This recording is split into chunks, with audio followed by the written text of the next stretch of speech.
Alhamdulillahirabbil alamin wa bihi nasta'in ala umuri dunya waddin wassalatu wassalamu ala asyrafil anbiya'i wal mursalin sayyidina wa maulana Muhammadin wa ala alihi wa sahbihi ajma'in amma ba'du. Yang kami hormati Ibu Kepala Sekolah TK Muslimat Anu Tanjung, yang saya hormati pula ibu-ibu guru TK Muslimat Anu Tanjung. Alhamdulillahirrahmanirrahim, pada siang hari ini kita bisa berkumpul dalam acara IHT Diseminasi oleh Imaratul Najibah SPD calon guru penggerak angkatan 9 Kabupaten Pekalongan tahun 2023. Alhamdulillahirrahmanirrahim, kami haturkan kepada Allah Subhanahu wa Ta'ala yang mana telah melimpahkan rahmat serta hidayahnya kepada kita semua, sehingga pada siang hari ini kita bisa berkumpul dalam keadaan sehat walafiat. Yang kedua kalinya yaitu sholawat serta salam tak lupa kita sanjungkan kepada Nabi Agung Muhammad Sallallahu Alaihi Wasallam yang kami nanti-nantikan syafaatnya di yaumul qiyamah. Amin amin ya rabbal alamin. Menginjak acara pertama yaitu pembukaan, mari kita buka acara ini dengan bacaan umul kitab. Ila halatina Mustafa Rasulullah sallallahu alaihi wasallam. Al-Fatihah. A'udzubillahi minasyaitonir rajim. Bismillahirrahmanirrahim. Alhamdulillahirabbil alamin. Arrahmanirrahim. Maliki yaumiddin. Iyyaka na'budu wa iyyaka nasta'in. Ihdinas siratal mustaqim. Siratal ladzina an'amta 'alaihim ghairil maghdubi 'alaihim waladdallin. Untuk acara yang kedua yaitu pembahasan diseminasi modul 1.1 sampai modul 1.4 materi calon guru penggerak oleh Imaratul Najibah SPD. Kepadanya kami haturkan.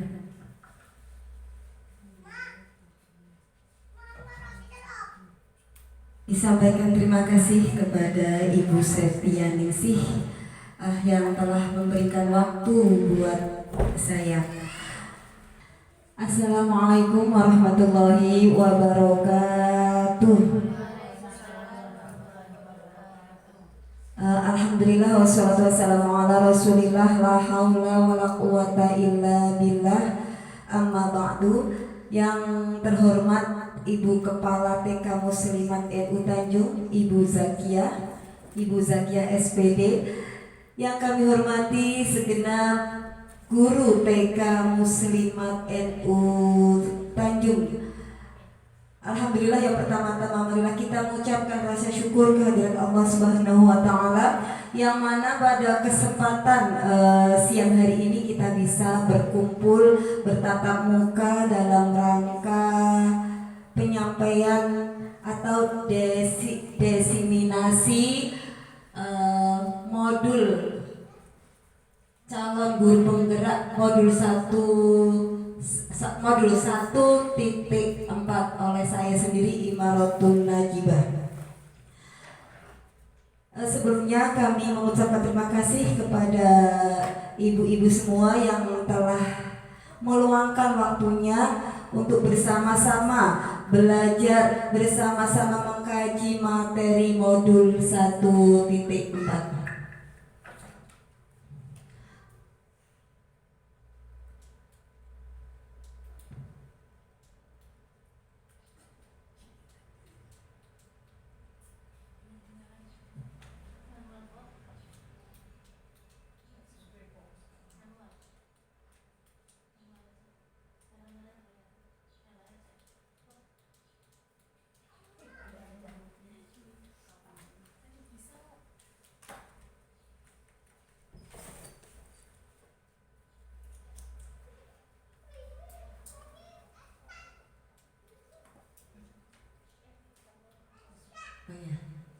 Sudah bisa.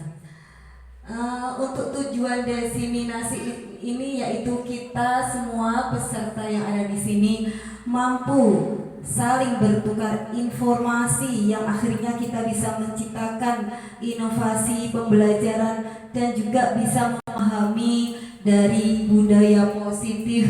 Tentunya di lingkungan lembaga tercinta ini. Untuk desiminasi ini mungkin ibu-ibu, teman-teman sudah tahu belum makna dari desiminasi ini? Belum ya, ibu-ibu ya, bahwa desiminasi itu kegiatan menyebarluaskan ide ataupun gagasan dan sebagainya kepada teman-teman kita, kepada komunitas belajar yang ada di lembaga ini, sehingga kita semua bisa bertukar pikiran, bisa menambah ilmu, bisa berkolaborasi dalam kegiatan belajar di sekolah ini. Sebelum kita ke materi pemahaman konsep budaya positif, kita ice breaking dulu biar kita tidak biar kita tidak spanel, biar kita relax. Saya ada lagu baru untuk anak-anak kita, yang mana lagu ini biar anak-anak itu biar bisa bersama-sama, tidak main tangan, biar bisa belajar bermain bersama-sama, jadi menjadi anak yang baik gitu. Sudah pernah dengar belum ya teman-teman nyanyinya? Kita pakai nada di sini senang, di sana senang. Di sini teman, di sana teman, di mana-mana semua teman. Tak ada musuh, tak ada lawan, semuanya saling menyayangi. Tidak cubit-cubitan, tidak ejek-ejekan, tidak pukul-pukulan, saling tolong dan sayang sama teman. Tidak ejek-ejekan, tidak pukul-pukulan, saling tolong dan sayang sama teman. La la la la la la la la la la la la la la la la la. Coba sekali lagi, 1, 2, 3. Di sini teman, di sana teman, di mana-mana teman. Tak ada musuh, tak ada lawan, semuanya saling menyayangi. Tidak ejek-ejekan, tidak pukul-pukulan, saling tolong dan sayang sama teman. Tidak ejek-ejekan, tidak pukulan, saling tolong dan sayang sama teman. Tepuk tangannya. Nah, iya, terima kasih. Itu nanti kita bisa sampaikan kepada anak didik kita biar tidak main tangan, biar bersama-sama, atau lagu anti bully. Nah, sekarang kita ke materi, yaitu pemahaman konsep budaya positif yang ada di modul 1. Untuk budaya positif, sebelum kita ke materi, budaya positif yang ada di sekolahan, seperti apa sih budaya positif untuk di sekolah itu seperti apa? Coba, apakah sekolah kita sudah membiasakan budaya positif? Sudah. Kira-kira kegiatan seperti apa budaya positif?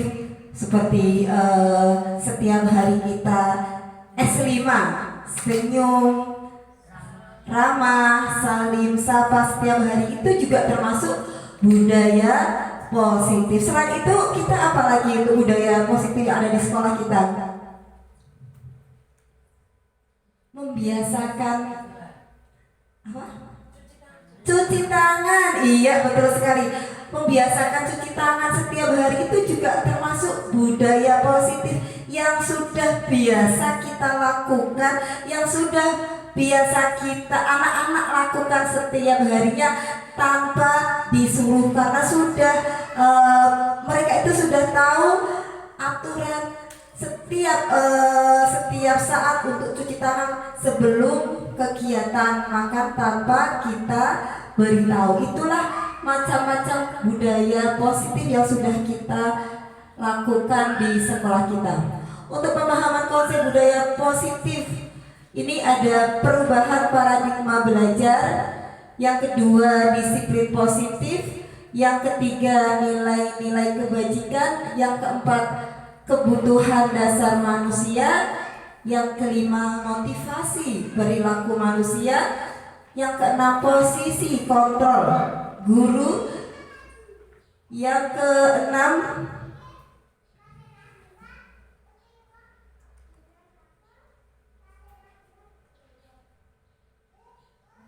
ya, yang selanjutnya itu ada keyakinan kelas ataupun segitiga restitusi. Itulah pemahaman konsep budaya positif.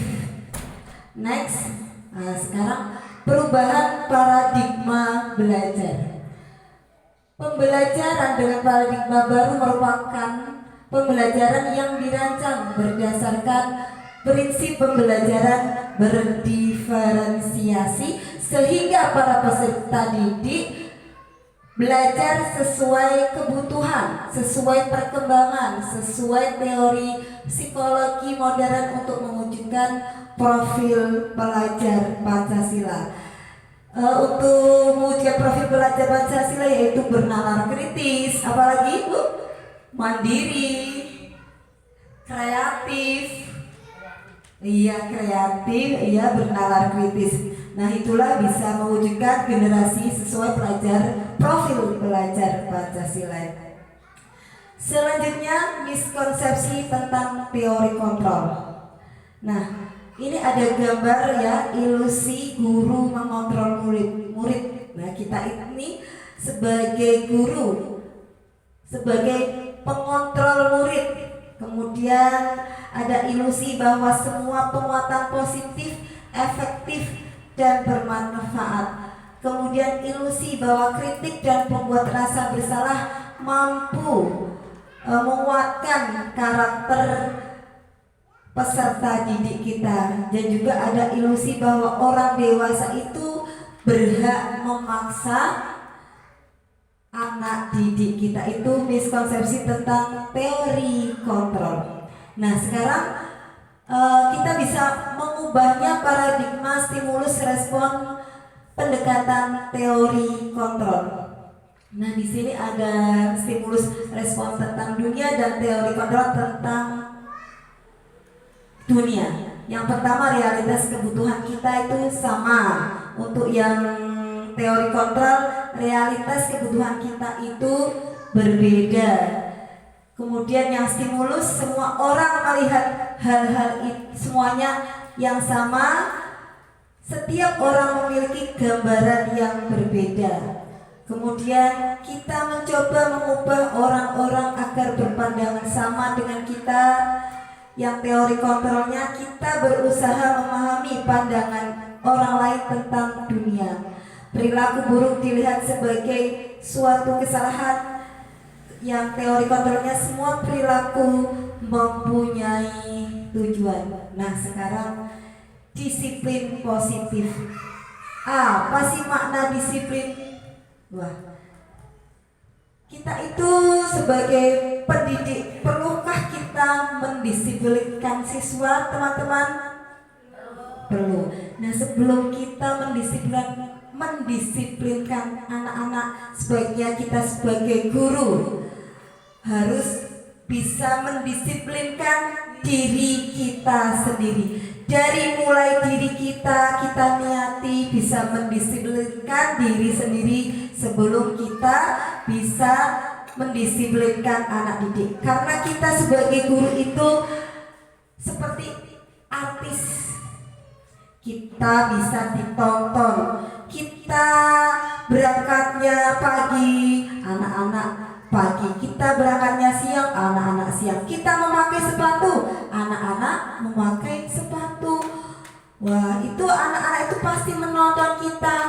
Mereka itu senang dengan apa yang kita lakukan.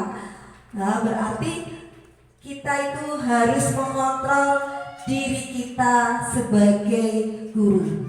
Nah, sekarang apa makna disiplin? Disiplin positif. Disiplin itu berasal dari kata disiplina yang artinya belajar. Disiplin mengacu pada disiplin diri yang memiliki tanggung jawab terhadap apa yang dilakukannya berdasarkan nilai-nilai yang diyakini. Berarti kita itu dalam diri kita itu sebagai manusia punya kontrol ya, mempunyai kontrol diri untuk melakukan nilai-nilai yang kita yakini tadi tentang kedisiplinan diri sendiri. Kemudian disiplin positif merupakan salah satu cara penerapan disiplin yang bertujuan untuk menumbuhkan kesadaran serta memberdayakan peserta didik tanpa imbalan penghargaan atau reward, ancaman atau hukuman. Wah, di sini kita bisa menerapkan disiplin kepada anak-anak didik kita tanpa memberikan reward, tanpa memberikan hadiah. Wah, nanti kalau kamu berangkat sekolah nanti dapat bintang. Lah, itulah dapat bintangnya itu penghargaan. Itu berarti anak-anak pergi ke sekolah terus dengan adanya iming-iming penghargaan. Berarti itu tidak muncul dari dirinya anak tersebut atau dari intrinsik. Intrinsik itu muncul dari diri sendiri atau keyakinan hati nurani. Tapi kalau ada penghargaan, ada reward, itu berarti dari luar, ekstrinsik. Nah, kita sebagai pendidik tujuan kita adalah menciptakan peserta didik yang memiliki disiplin diri sehingga mereka berperilaku mengacu pada nilai-nilai kebajikan universal dan memiliki motivasi intrinsik dalam perubahan perilaku ke arah yang lebih baik. Intinya kita sebagai guru di lembaga kita bisa menumbuhkan kepada anak-anak kita nilai-nilai kebajikan, nilai-nilai disiplin dari biar muncul tanpa perlu adanya dorongan dari orang lain. Next, untuk nilai-nilai kebajikan. Nilai-nilai kebajikan adalah sifat-sifat positif manusia yang merupakan tujuan mulia yang ingin dicapai setiap individu. Nilai-nilai tersebut bersifat universal, berarti intinya sifat-sifat manusia yang baik-baik, yang seperti seperti buang sampah di tempatnya, seperti harus memakai sepatu, itu sudah muncul dari jiwa, dari diri anak-anak peserta didik kita, itu nilai-nilai kebajikan. Next, sekarang kebutuhan dasar manusia. Nah, untuk kebutuhan dasar manusia ini, kebutuhan dasar manusia adalah segala sesuatu yang kita lakukan untuk mendapatkan apa yang kita inginkan.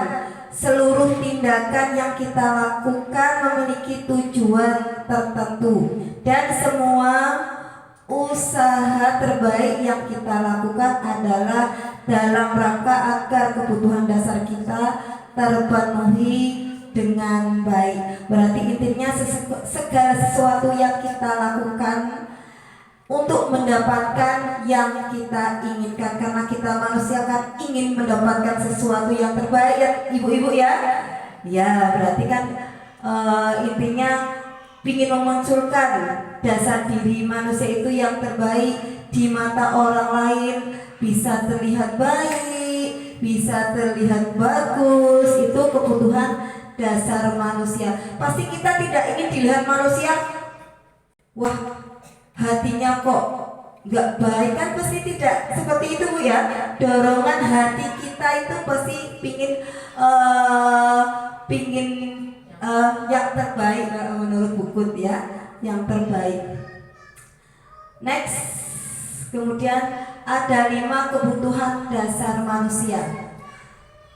Nah, di sini kebutuhan dasar manusia itu yang pertama bertahan hidup. Bertahan hidup kita di dunia ini pasti butuh makan, pakaian, tempat tinggal, keamanan dan juga kesehatan. Nah, itu pastinya kita semua sebagai manusia butuh bertahan hidup. Kemudian kasih sayang dan rasa diterima.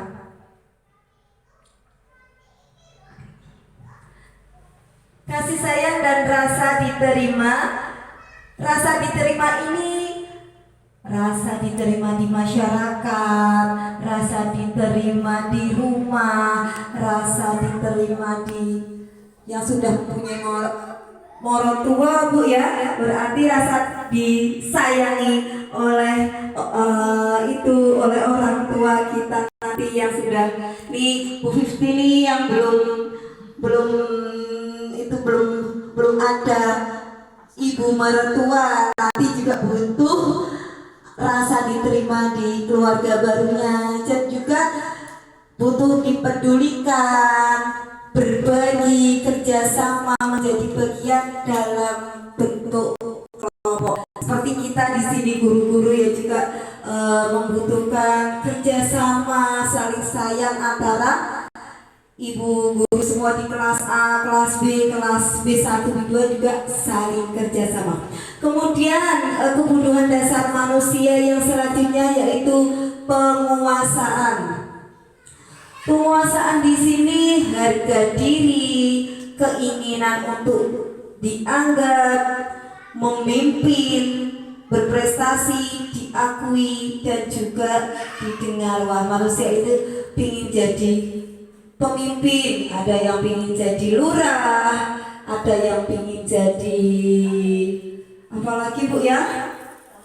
Ada yang jadi polisi, terus ada yang jadi apa lagi kira-kira? Ada yang jadi kader, ada yang jadi guru. Itu juga masuknya kebutuhan dasar manusia yang penguasaan. Kemudian kebutuhan dasar manusia yang selanjutnya yaitu kebebasan. Wah, di sini namanya manusia itu juga mandiri, ingin bisa sendiri tanpa dipaksa orang lain, ya, tanpa dikekang. Ingin mandiri seperti anak-anak kita, pinginnya mandiri. Padahal kita sebagai orang tua kadang keron ya Bu ya. Kalau anak-anak kita main sendiri, kemudian memiliki pilihan, memilih pingin apa, pingin jadi itu, itu juga kebutuhan dasar manusia. Selain itu mencoba hal baru. Nah, mencoba hal baru ini seperti Bu Zaki pingin mencoba hal baru seperti pembuatan kanva, kuning juga, itu juga mencoba hal baru karena manusia itu mencari sesuatu yang lain, yang beda. Ya, inilah kita manusia.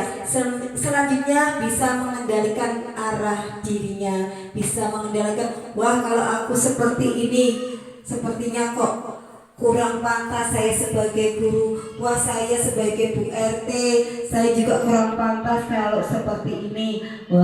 Ini juga namanya kebutuhan dasar manusia yang kebebasan. Selanjutnya kebutuhan dasar manusia yang terakhir yaitu kesenangan. Ini senang kalau seperti saya suka kemana, suka bercanda, suka tertawa. Itu kan juga termasuk kebutuhan dasar manusia. Yang selanjutnya, next, motivasi perilaku manusia. Untuk motivasi perilaku manusia ini yang pertama untuk menghindari ketidaknyamanan atau hukuman. Motivasi selanjutnya yaitu untuk mendapatkan imbalan atau penghargaan dari orang-orang lain. Nah, ini 1 dan 2 ini ya, untuk menghindari ketidaknyamanan hukuman dan untuk mendapatkan imbalan, itu motivasinya ekstrinsik. Ekstrinsik itu berarti dari luar. Kalau yang ini, motivasi perilaku manusia ini untuk menjadi orang yang mereka inginkan dan menghargai diri sendiri dengan nilai-nilai yang mereka percaya. Berarti orang tipe seperti ini itu motivasinya itu dari diri sendiri, keluar dari hati diri sendiri. Ini motivasi perilaku manusia. Next, hukuman dan penghargaan. Nah, penghargaan. Ini kita sebagai guru kadang kita memberikan penghargaan ya Bu ya. Padahal penghargaan itu kalau kita kaji menurut teori itu kalau anak dikasih suatu anak diberi diberi, kalau kamu bisa mengerjakan tugas kamu akan mendapatkan bintang 4. Itu juga masuk penghargaan. Nah, di sini penghargaan buat anak-anak ini kurang efektif kalau setiap hari, karena anak ini mendapatkan mengerjakan tugasnya dengan diiming-imingi penghargaan. Itu tidak keluar dari hati nurani. Nah, itu keluar dari motivasi luar ya, motivasi luar atau ekstrinsik. Nah, itu ya, itu kurang baik sebenarnya. Kalau padahal kita setiap hari itu pasti, nanti kalau kamu menulisnya cepat dapat bintang 4. Wah, nanti anak-anak semua satu kelas berlomba-lomba nulisnya cepat, mengerjakan kegiatan 4 kegiatannya cepat semua, karena ingin mendapatkan penghargaan bintang. Sebenarnya itu ya boleh kita laksanakan, tapi jangan terlalu sering karena itu kurang efektif. Jika kita menggunakan penghargaan tadi lagi dan lagi, maka orang tersebut akan tergantung. Anak itu akan tergantung. Wah, aku harus mengerjakan ini karena akan mendapatkan bintang dari bu guru. Jadi anaknya itu tidak keluar sendiri dari diri sendiri ya, dari diri sendiri mengerjakannya. Jadi dari bu guru, dari motivasi orang lain. Kemudian jika kita mendapatkan untuk melakukan hal yang baik, maka kita senantiasa berharap mendapatkan penghargaan itu lagi. Kita pun tidak akan menyadari tindakan baik yang kita lakukan. Intinya hukuman dan penghargaan yang kita berikan kepada anak-anak didik kita kurang baik, sebaiknya kita tidak lakukan karena nantinya tidak baik di anak-anak didik kita. Next, sebelum kita melanjutkan materi lagi, kita sebaiknya biar refresh sejenak ya Bu ya, karena di depan kita ada teh yang baru datang, jadi kita bisa untuk mimik dulu sebentar sambil kita nanti akan tepuk semangat.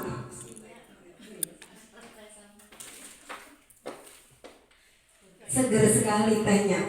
Yuk teman-teman, kita tepuk semangat. 1. Yes. We are the best. Yes. Tepuk semangat 2.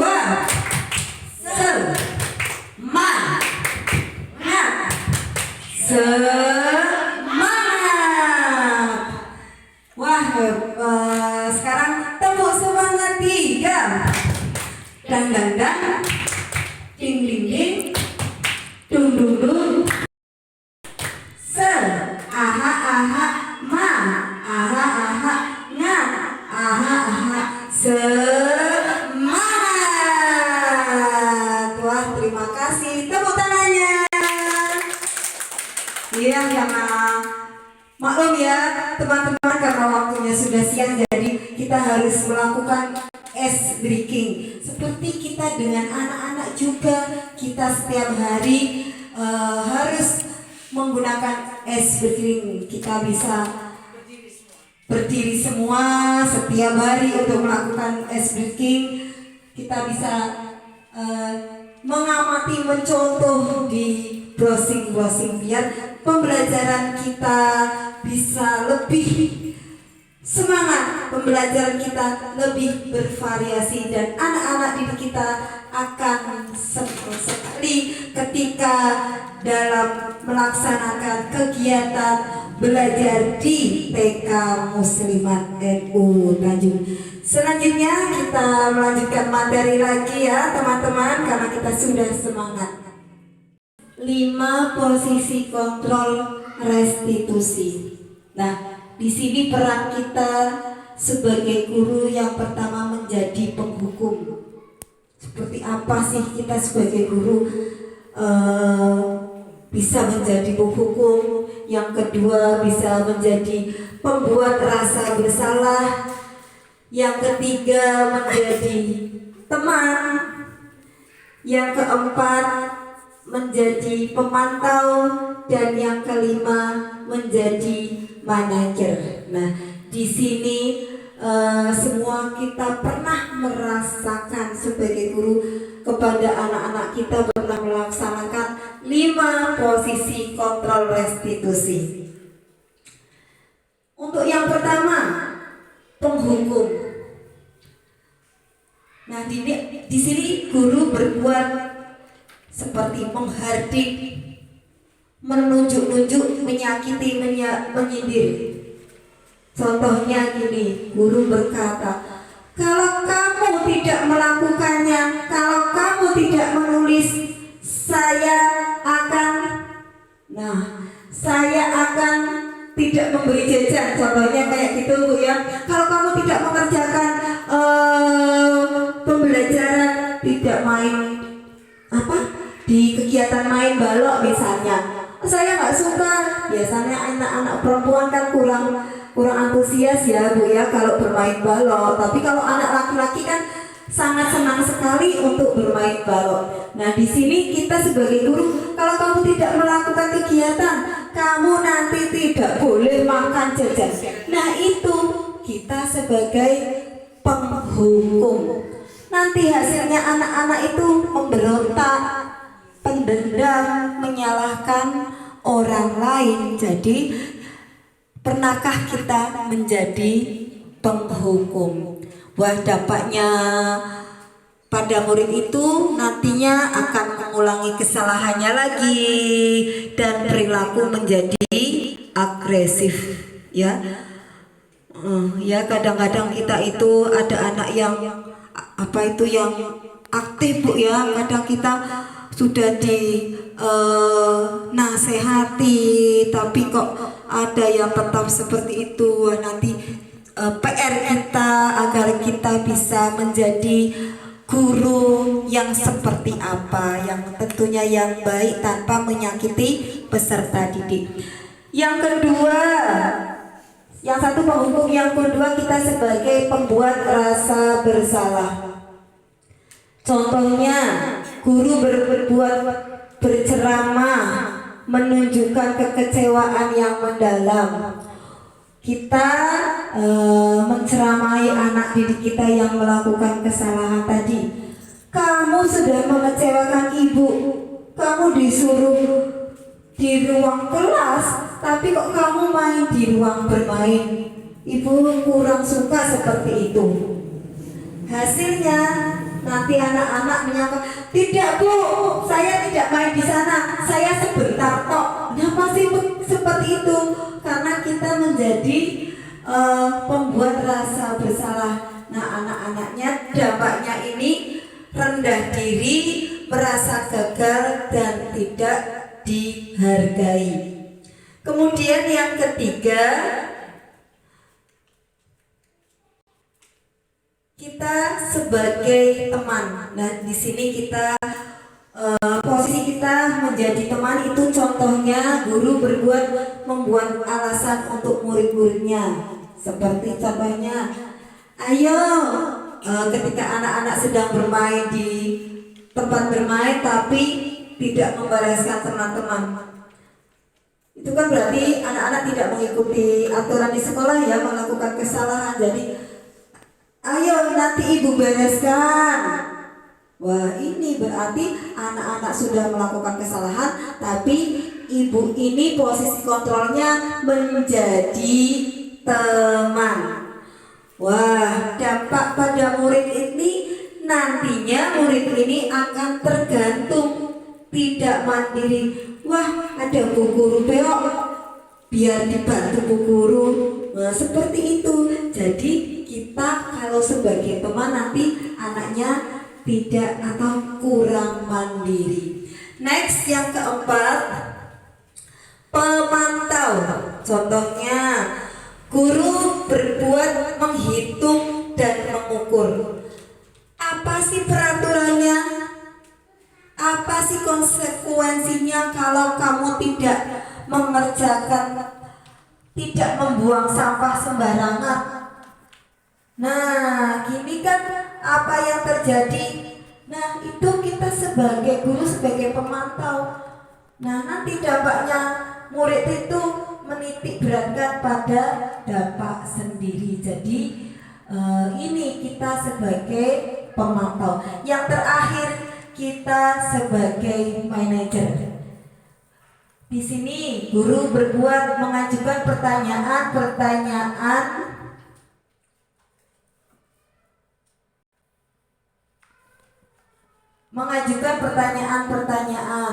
contohnya, wah, kamu tadi kenapa kok melakukan seperti itu? Wah, apa yang kita yakini itu kan aturan kelasnya seperti ini. Maukah kamu memperbaikinya? Contohnya anak-anak yang membuang sampah sembarangan. Maukah kamu memperbaikinya? Kalau kamu mau memperbaikinya, jadi kira-kira hal tersebut akan menggambarkan apa tentang dirimu. Nanti kalau kamu bisa buang sampah, nanti tempatnya, sekolahnya gimana. Nah, ini hasilnya ini nantinya bisa menguatkan watak atau karakter diri anak-anak ini. Dan dampaknya anak-anak ini bisa mengevaluasi diri, bagaimana menjadi diri yang lebih baik. Kira-kira nih Bu ya, posisi 5 kontrol guru ini kita sebagai guru yang paling bagus yang apa Bu? Apa sebagai pemantau, apa sebagai teman, apa sebagai pembuat rasa bersalah, apa sebagai penghukum? Kita yang sudah biasa kita lakukan, kira-kira yang paling bagus itu apa? Rasa bersalah. Membuat rasa bersalah berarti kita menceramai, kemudian kamu sudah mengecewakan ibu sebagai manajer. Nah, di sini manajer inilah menurut Bu Nas ya, manajer. Ini posisi guru kita di sekolah sebagai manajer itu yang paling ideal, karena kita bisa mengajukan pertanyaan, kita juga mencari solusi. Di sini kalau manajer itu bisa mencari solusinya. Kalau anak-anak membuang sampah sembarangan, nanti gimana tempatnya? Contohnya ya Bu ya. Nah, itu posisi manajer. Nanti kita sebagai guru bisa menjadi manajer biar kita bisa mengontrol murid kita dengan baik. Next, keyakinan kelas. Mengapa keyakinan kelas bukan peraturan kelas? Coba bis, keyakinan kelas sama peraturan kelas. Ada yang biasa membiasakan budaya positif peraturan kelas, Bu? Siapa yang biasanya? Siapa yang setiap hari melaksanakan kuning? Biasa, coba.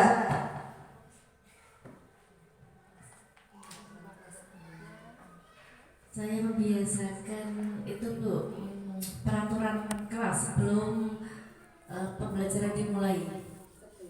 Sebelum pembelajaran dimulai. Misal anak itu kan setelah baris, setelah gerak-gerak, saya suruh minum air putih. Nah, setelah minum air putih itu anak itu langsung lari-lari. Nah, mau pergantian dari lari-lari ke pembelajaran itu kesepakatan dulu. Ini sudah mau mulai belajar, yuk kita buat kesepakatan kelas dulu. Kalau sudah mulai berarti tidak boleh apa? Anak-anak yang jawab. Iya, anak-anak yang jawab. Nanti kalau tak jawab saya berarti itu aturan saya. Misalnya tidak boleh lari-lari di dalam kelas. Oke, kita tulis. Terus apa lagi?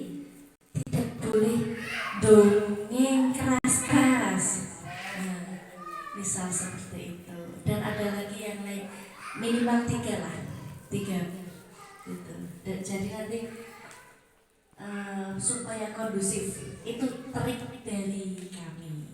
Ya, terima kasih, kita kasih tepuk tangan. Iya, terima kasih Bu Setianingsih yang sudah menurut beliau bahwa sudah melaksanakan keyakinan kelas di ruang kelasnya seperti tidak boleh makan ketika pembelajaran, tidak boleh minum ketika kegiatan pembelajaran, tapi minum sebelum kegiatan pembelajaran. Sekali lagi kita beri aplaus buat Bu Setianingsih.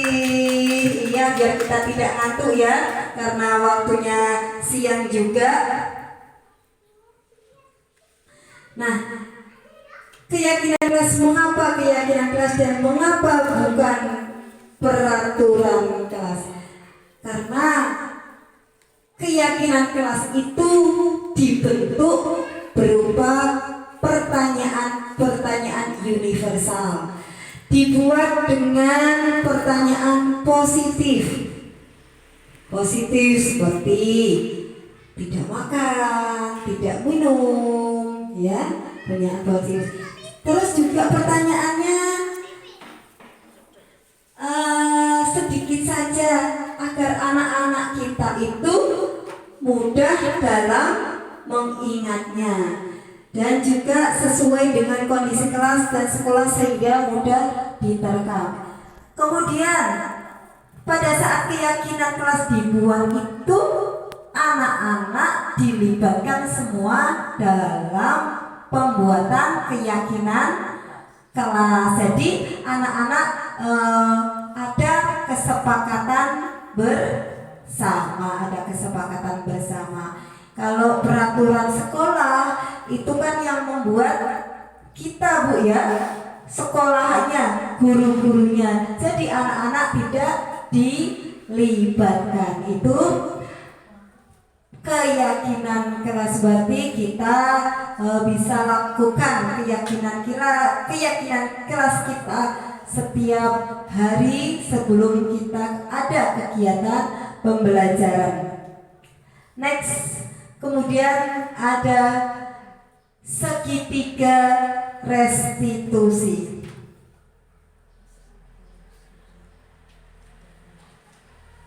Di sini ada segitiga restitusi. Segitiga restitusi adalah proses menciptakan kondisi bagi murid untuk memperbaiki kesalahan sehingga mereka bisa kembali kepada kelompok mereka dengan karakter yang lebih kuat. Ini menurut Bosan. Restitusi bukan termasuk mencari kesalahan siswa atau menekan siswa untuk merasa bersalah, tetapi restitusi ini dilakukan untuk mencari solusi agar siswa itu dapat memperbaiki kesalahannya setelah apa yang anak-anak telah lakukan, anak-anak yang telah lakukan ketika di dalam kegiatan pembelajaran mereka melakukan kesalahan, mereka bisa memperbaiki kesalahannya sesuai keyakinan kelas yang sudah dimengerti atau dilaksanakan atau diyakini pada saat keyakinan kelas dibuat. Inilah tindakan restitusi. Nah, di sini untuk segitiga restitusi ini bentuknya segitiga ya Bu ya, namanya juga segitiga ya, segitiga restitusi. Untuk segitiga restitusi ini ada 3 tingkatan. Yang pertama yaitu menstabilkan identitas. Yang kedua, validasi tindakan yang salah. Dan yang ketiga, menanyakan keyakinan.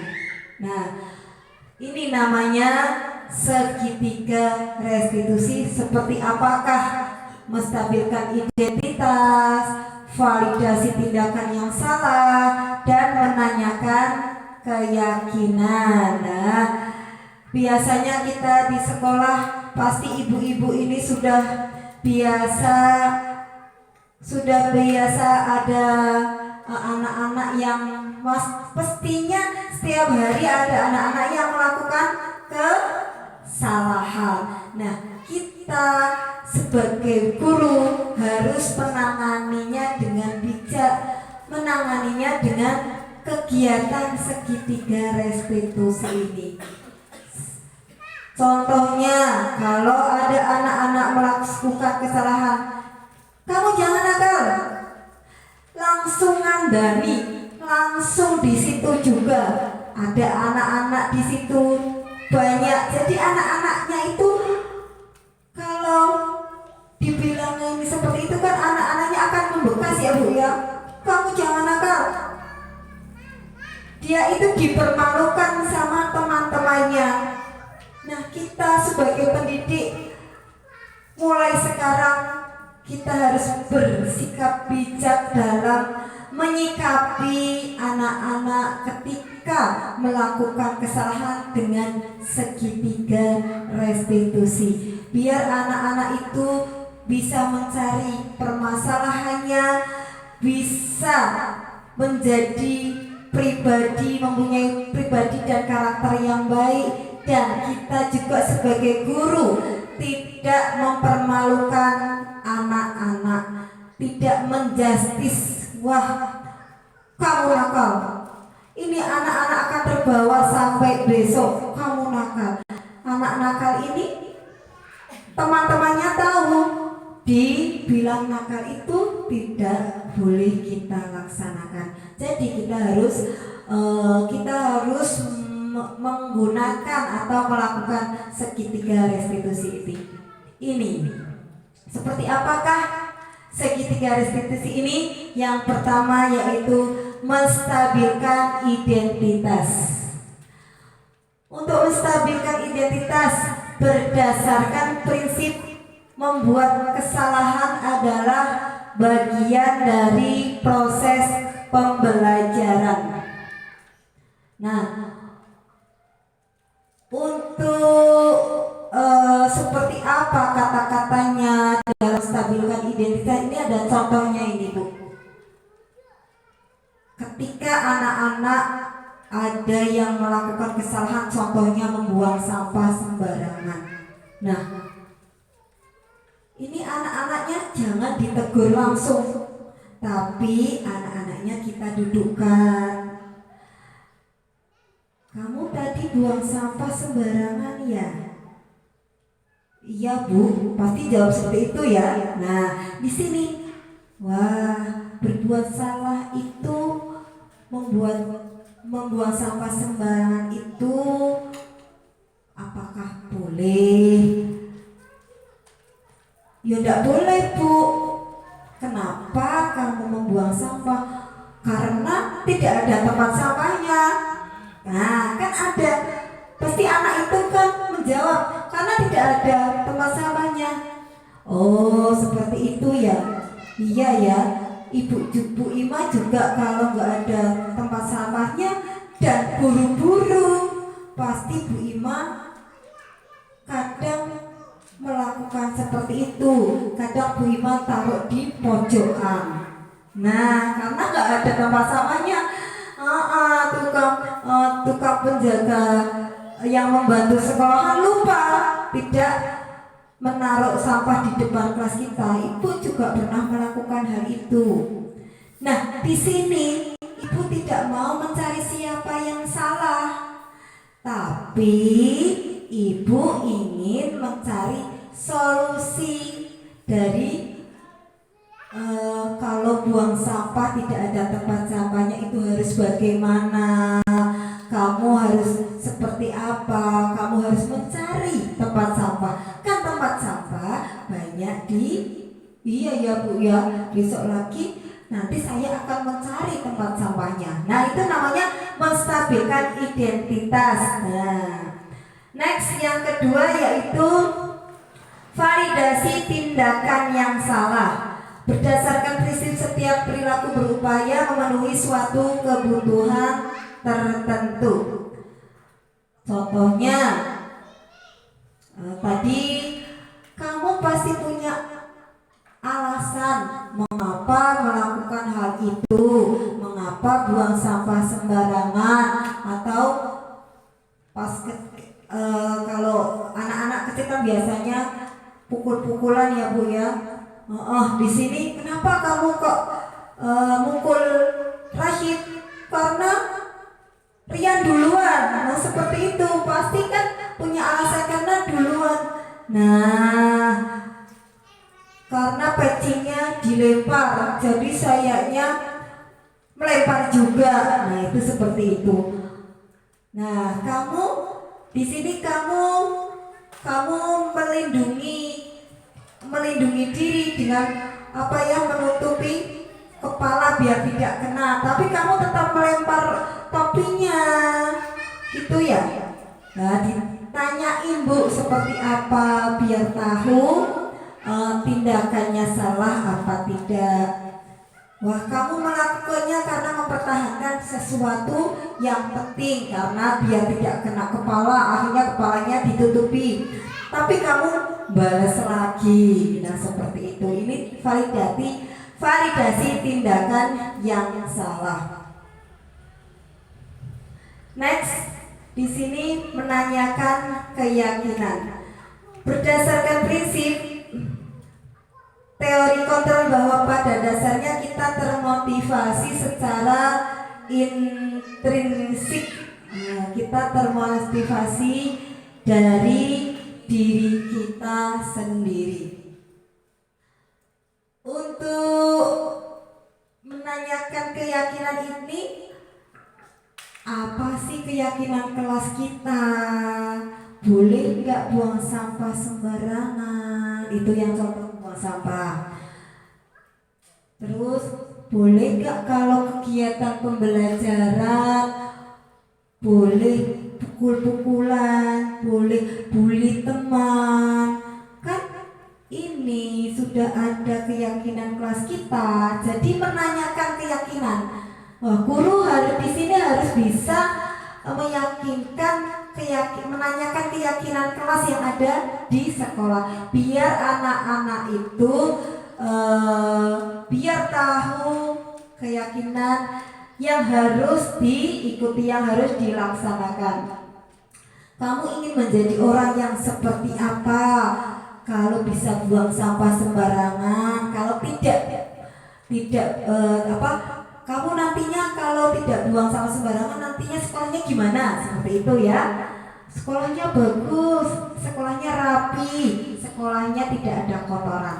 Itu harus menanyakan keyakinan. Jadi intinya kita sebagai guru itu tidak boleh menjustis atau tidak boleh itu ya menghukum anak-anak.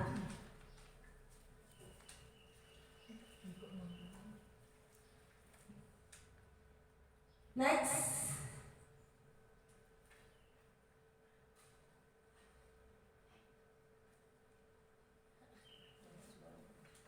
Yang kemudian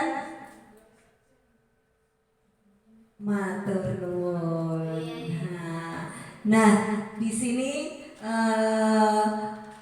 kita sudah saya sudah menyampaikan tentang budaya positif di sesuai modul ini. Nah, nantinya kita sebagai guru bisa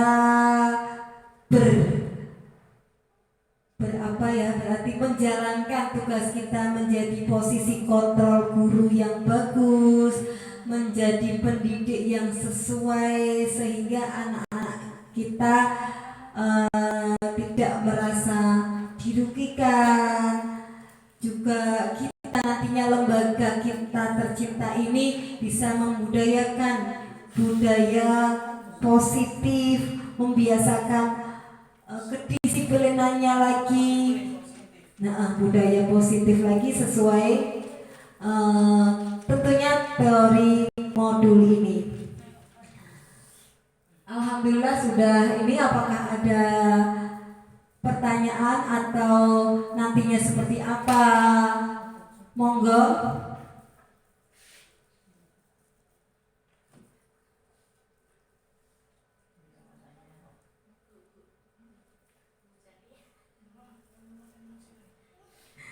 Iya.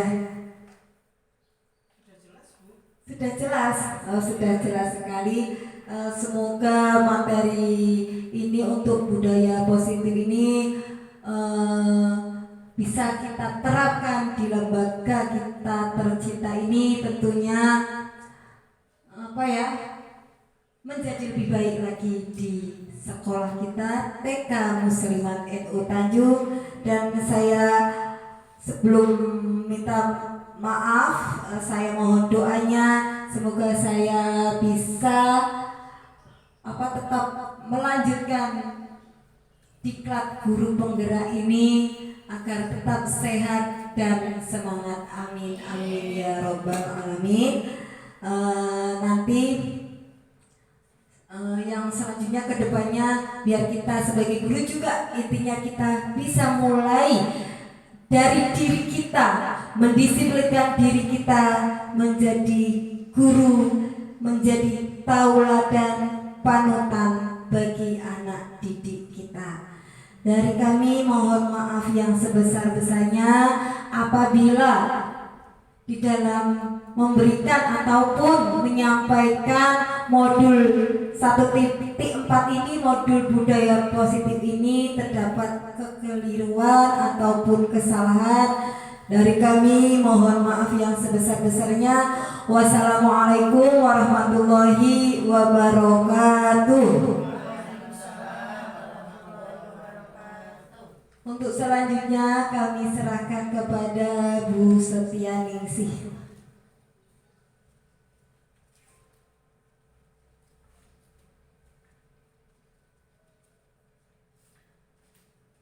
Alhamdulillahirrahmanirrahim. Ihade pada siang hari ini terlaksana dengan lancar dan semuanya paham tentang isi dari IHD pada siang hari ini. Untuk itu acara kami tutup dengan bacaan hamdalah. Alhamdulillahirabbil alamin. Saya sebagai pembawa acara mohon maaf apabila ada kata atau tutur kata yang salah. Billahi taufiq wal hidayah. Wassalamualaikum warahmatullahi wabarakatuh.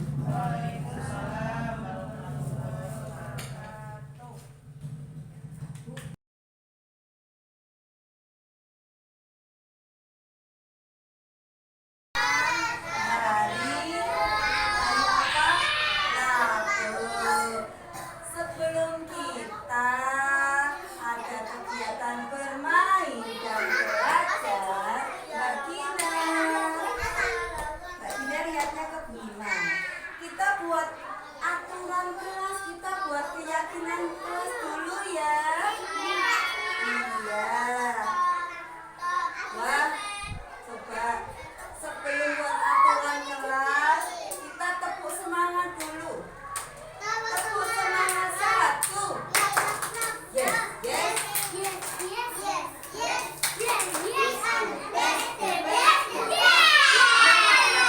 Tepuk dilipat. Nah, hari ini kita buat keyakinan kelas, buat aturan kelas. Sebelum anak-anak belajar, kira-kira nanti sebelum sebelum bermain, nanti ketika bermain anak-anak tidak boleh apa lagi ya? Tidak boleh lari-lari.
Dilanggar nggak harus ikuti aturan kelas.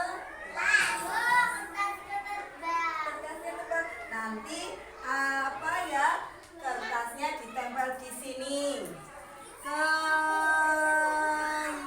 Huruf apa ini? Keyakinan kelas. Ditulis di sini, dapat ditambah di sini. Tidak pukul-pukulan, apalagi tadi. Tidak ejek-ejekan.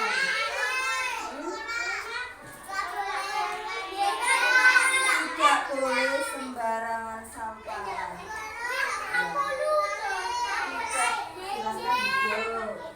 Tidak lari-larian.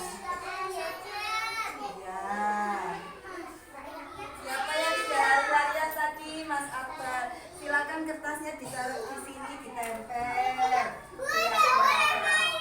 Tidak boleh mainan, wah itu keyakinan kelas kita. Ya.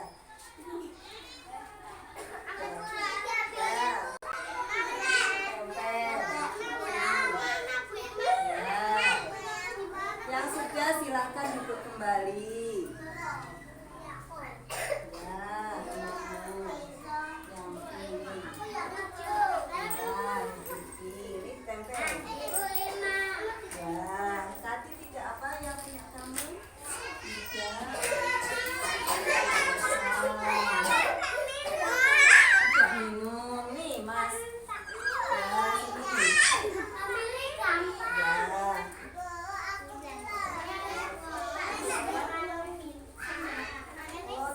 Oke,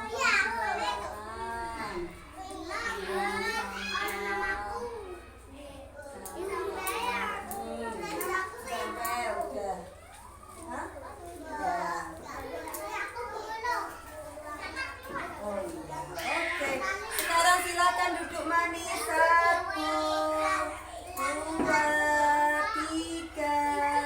Oh la la la. Lingkaran kecil, lingkaran kecil. Buat lingkaran, lingkaran kecil, lingkaran kecil. Lingkaran besar. Buat lingkaran, buat lingkaran. Maaf, maaf. Buat lingkaran, buat lingkaran, buat lingkaran. Ingkong badannya besar, tapi lehernya panjang. Ada pula binatang bebek, lehernya panjang, kakinya pendek, kakinya pendek, kakinya pendek. Yang duduk manis. Wah, tepuk 1. Tadi anak-anak sudah buat keyakinan